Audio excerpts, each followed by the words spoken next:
పార్లమెంట్లో చట్టం చేసినటువంటి వందే మాతరాన్ని సోనియా గాంధీ గారు, మల్లికార్జున ఖర్గే గారు అవమానించడం నిజంగా మూర్ఖత్వం, దారుణం కూడా, సిగ్గుచేటిది. దేశంలో స్వాతంత్ర ఉద్యమ స్ఫూర్తిని నింపినటువంటి వందే మాతరాన్ని అవమానించినటువంటి కాంగ్రెస్ పార్టీ యొక్క వివరాలు చూసి ప్రతి భారతీయుడు తలదించుకునే పరిస్థితి వచ్చింది. వందే మాతరం అనేది ఒక పాట కాదు, కోట్లాది మంది భారతీయులు ఆ తల్లి భారత మాతకు అర్పించేటువంటి వందనం.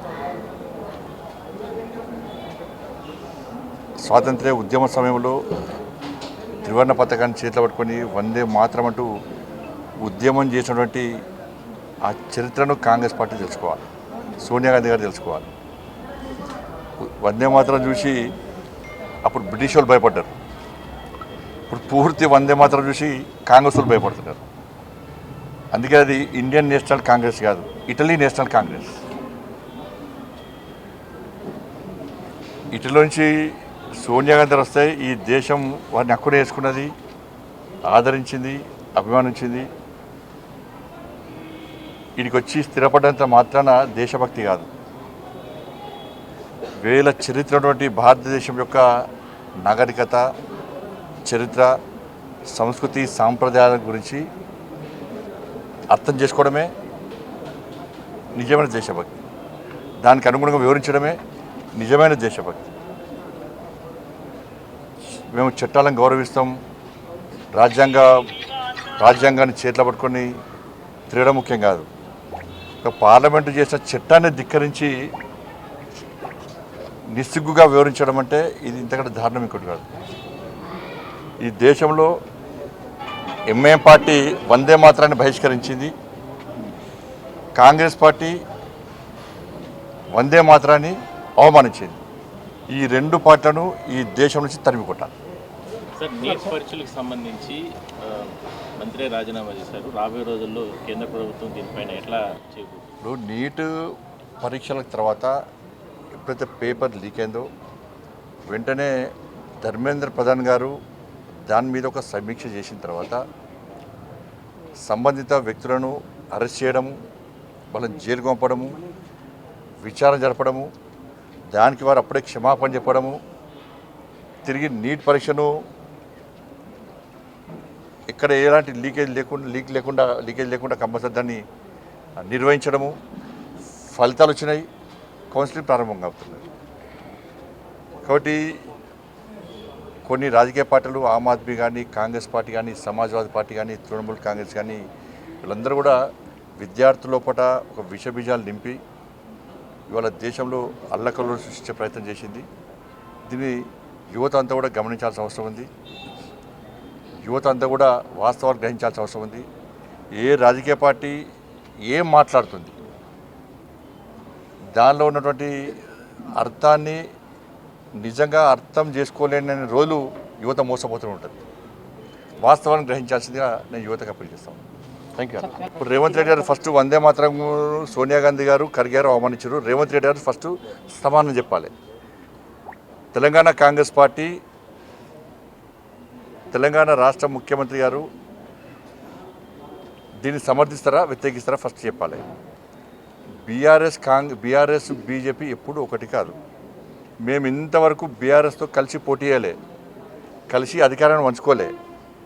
బీఆర్ఎస్ కాంగ్రెస్ పార్టీ కలిసి పోటీ చేశారు. బీఆర్ఎస్ కాంగ్రెస్ పార్టీ రెండు కలిసి అధికారాన్ని చెలాయించారు.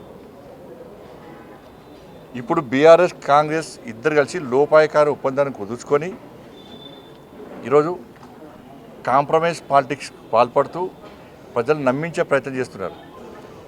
అధికారం రాకముందు ఇదే ముఖ్యమంత్రి రేవంత్ రెడ్డి గారు కేసీఆర్ కుటుంబాన్ని ఇది వీక్తాము, అది వీక్తాము, ఇది చేస్తాము, అది చేస్తాము, డ్రగ్స్ కేసు అన్నాడు. ఏమైంది drugs case? Farm house case ఏమైంది?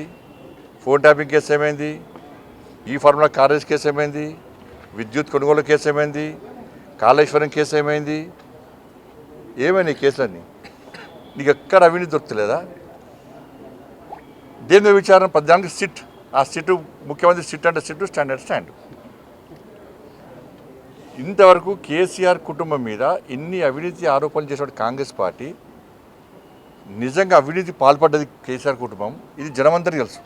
అందుకే ఆ పార్టీని ఫామ్ హౌస్ పరిమితం చేసి నీకు అధికారం ఇస్తే ఇవాళ బీఆర్ఎస్ పార్టీ మీద చేసినటువంటి అవినీతి ఆరోపణలన్నీ కూడా కాంగ్రెస్ పార్టీకి ఏటీఎం లెక్క మారింది.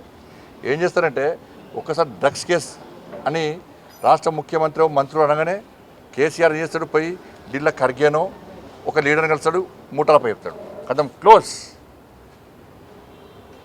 నెక్స్ట్ ఫామ్ హౌస్ కేసు అనగానే ఇంకో నాయకుడు వస్తాడు, కేసీ వేణుగోపాల్ ఇంకో లీడర్ పడతాడు, మళ్ళీ మూటలు ఇస్తాడు, మళ్ళీ కేసు క్లోజ్. ఎన్నికల ముందు అన్నటువంటి హామీలు ఏమైనాయి ఇవాళ? కాబట్టి ఇవాళ కాంగ్రెస్ పార్టీ 6 గ్యారెంటీలు కనీసం అడ్రస్ లేకుండా పోయినాయి. 6 గ్యారెంటీలు వాటి మీద బీఆర్ఎస్ పార్టీ ప్రశ్నించే స్థితి లేదు. నువ్వు కొట్టినట్టు చేయి, మేము ఏడ్చినట్టు చేస్తాం అన్నటువంటి ఒక ఆలోచన, వీటిద్దరి మధ్య అండర్స్టాండింగ్. కాబట్టి 2 పార్టీలకు ప్రజలు పూర్తి, ఎందుకంటే కాంగ్రెస్ పార్టీ పూర్తి వ్యతిరేకత ఉన్నారు. బీఆర్ఎస్ పార్టీ గురించి ఆలోచించే స్థితిలో ప్రజలు లేరు. కాబట్టి తెలంగాణ రాష్ట్రంలో డబుల్ ఇంజన్ సర్కార్ రావాలి. ఆంధ్రప్రదేశ్లో ఏ విధంగా ఎన్డీఏ ప్రభుత్వం ఏ విధంగా అభివృద్ధి దిశలో పయనిస్తుందో, ఇవాళ నిధులు రావాలంటే, అప్పులు తీరాలంటే, అభివృద్ధి జరగాలంటే ఇవాళ తెలంగాణ రాష్ట్రంలో డబుల్ ఇంజన్ సర్కార్ రావాలని చెప్పి తెలంగాణ సమాజం గ్రహిస్తున్నది, ఆలోచిస్తున్నది. ఏదైనా కేసీఆర్ 8 లక్షల కోట్లు అప్పు చేసేయండి 10 సంవత్సరాలు. కాంగ్రెస్ పార్టీ 2.5 సంవత్సరాలు 3 లక్షల కోట్లు అప్పు చేసింది. రాబోయే రోజుల్లో చిప్ప చేతికిచ్చి బిచ్చం ఎత్తుకునే పరిస్థితి కాంగ్రెస్ పార్టీ, బీఆర్ఎస్ పార్టీ చేసేది. కాబట్టి దీని నుంచి తెలంగాణ సమాజం బాగుపడాలంటే శ్రీలంక, బంగ్లాదేశ్, పాకిస్తాన్ లెక్క బిచ్చం ఎత్తుకునే పరిస్థితి రావద్దనుకుంటే డబుల్ ఇంజన్ సర్కార్ అని ఆలోచిస్తున్నాం. కాబట్టి మేము కూడా తెలంగాణ రాష్ట్రంలో రాబోయే రోజుల్లో సొంతగా పోటీ చేస్తాం. నరేంద్ర మోడీ గారి నేతృత్వంలో, నితిన్ నబీన్ గారి యొక్క నాయకత్వంలో, రామచంద్రరావు గారి ఆధ్వర్యంలో ఎట్టి పరిస్థితుల్లో తెలంగాణ రాష్ట్రంలో భారతీయ జనతా పార్టీ స్వంతగా అధికారం రాబోతుంది. ధన్యవాదాలు. Thank you.